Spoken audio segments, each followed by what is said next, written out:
we've talked a lot on this show about second chance theater sketches that like killed at the table Yes. and then died in front of the audience. Oh, right, you had the right. reverse happen. Yes.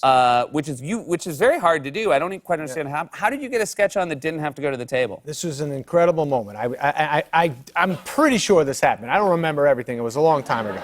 But the Hurley boy. Yeah. Okay, so what happened was I was starting to, like, people were starting to like some of the stuff I did. And Lauren, I wasn't on the show that week, and Lauren said to Jim Downey, Adam's Lights, ask him if he has anything. And so after the, usually you got to read in front of the whole cast and the whole crew, and if they laugh and you get it on, if they don't, and a lot of times my stuff, if it didn't work. But this, the Hurley boy, somehow I was asked to be on. I wrote it like late on a Wednesday night and did it, and that was the sneakiest thing ever, yeah. And for those who don't remember the Hurley boy, definitely go on YouTube and look it up. Yeah.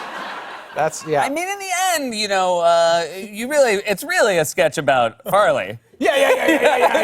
That was You're the Hurley boy, but Right, you definitely you handed the best stuff off. I had the title role, but I knew the man. The man, that was a big move, man.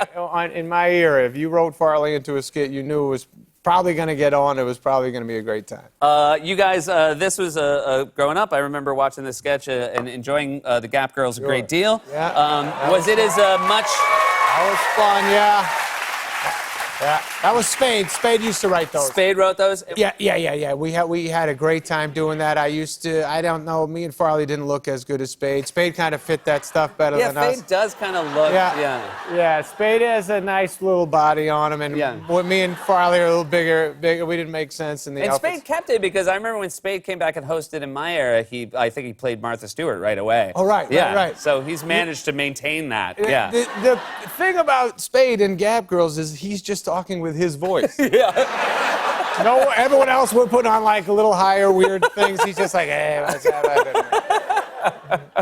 up? When we get back, I want to talk about the special, but one of the things I want to say is, and I think this is true of your work over your career and why people care about you so much and your work, is it's really funny, but it's also really sweet. And you had, you sort of chose to do a song about Farley in the special. Yes. And it seemed like such a thing that everybody wanted to hear. Was it, when you first started doing it, obviously when you were working on your special, was it nice to know that everybody still wants to connect to Farley that way? Oh, yeah, man. I remember the first couple of times I sang it, and it was like a nice electric feeling in the audience, and everybody loved Farley so much, and anytime I said his name, people would cheer. It was great.